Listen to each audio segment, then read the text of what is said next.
I'm feeling like a Black Canary vibe here, and I really didn't mean to do that, so... Hello Sparrows, and welcome back to Green Eyed Starlet. If you are new here, hello and welcome.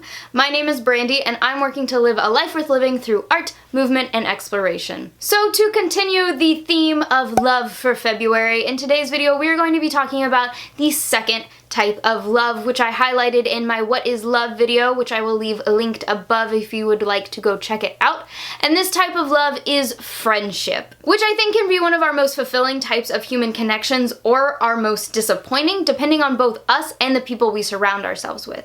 And going a step further, I would really like to talk about adult friendships because they are really hard and I don't think enough people talk about that. If that sounds like something you'd be interested in, then please give this video a big thumbs up and keep watching.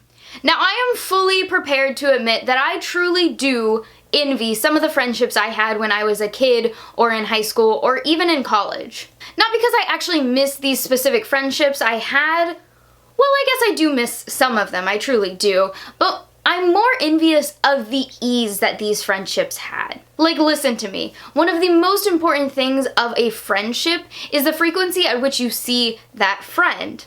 And things like school just made the consistency and frequency at which you saw those people more easy and more often.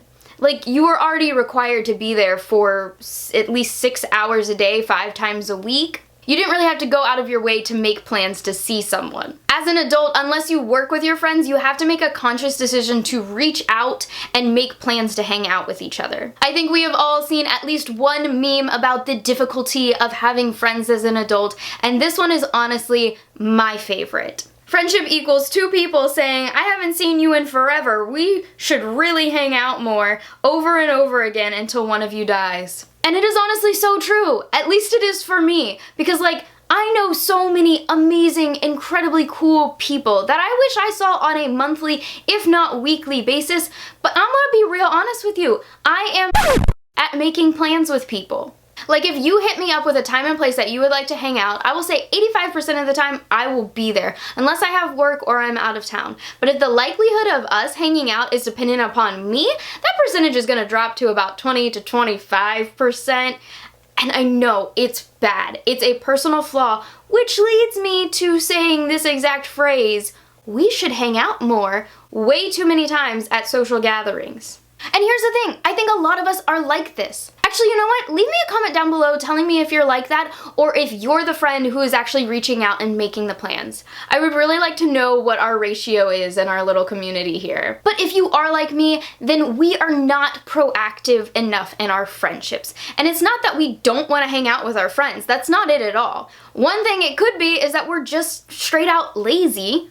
Or maybe you feel a little rejected because you do reach out to your friends every now and then and they just always seem like they're busy. And deep down, you know they're not dodging you, but you just feel like you're a burden, and I completely understand that. It's just hard. I mean, we all have some kind of baggage that we are carrying around, and it is our friends who create that support net, that support system, and we need to make sure that we feel comfortable reaching out to those people without fear or shame. Even down to if you are the friend who is always reaching out to ask people to hang out, being able to tell your friends, hey, I feel like I'm always bothering you to hang out, and it kind of makes me feel like I'm a secondary concern. That, I guess, confession, if you will, is very hard to admit. You have to be really willing to be vulnerable with your friends, and if you have a positive, loving relationship with that person and that friend, they will respond in a loving way that makes you feel seen and supported. Adult friendships are just so hard, but so important.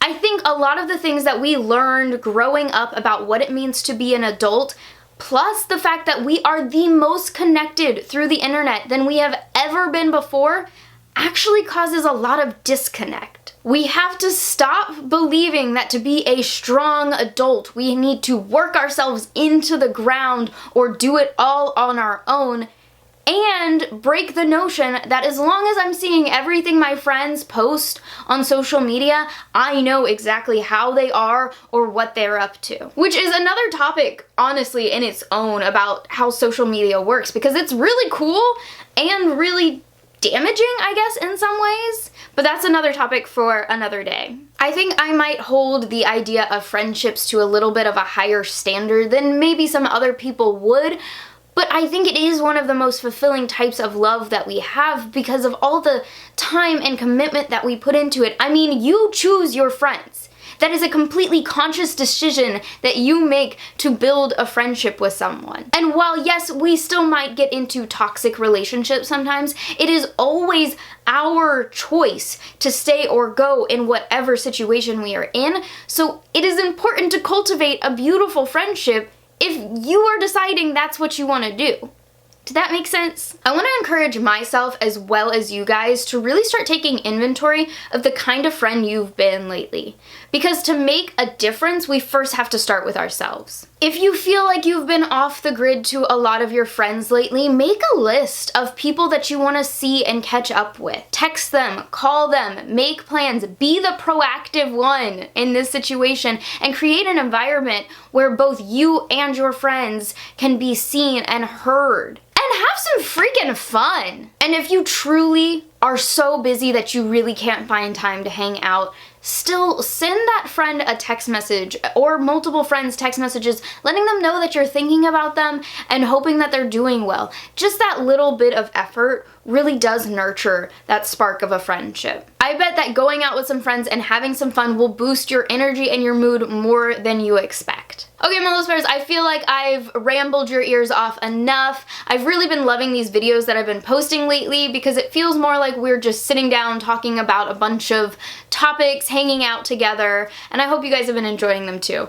If you specifically enjoyed today's video, make sure you give it a big thumbs up and hit that subscribe button if you're not already. I post videos every Saturday and you do not want to miss out on a single one. You just don't, I promise you. Next week we're going to be talking about the third type of love, and that is familial love. So make sure you go down, hit up all my social media, check out my Etsy, check out my blog, or whatever you will. I love you guys so, so, so incredibly much. I hope you have a great day, a great week, and I will see you next Saturday. Bye!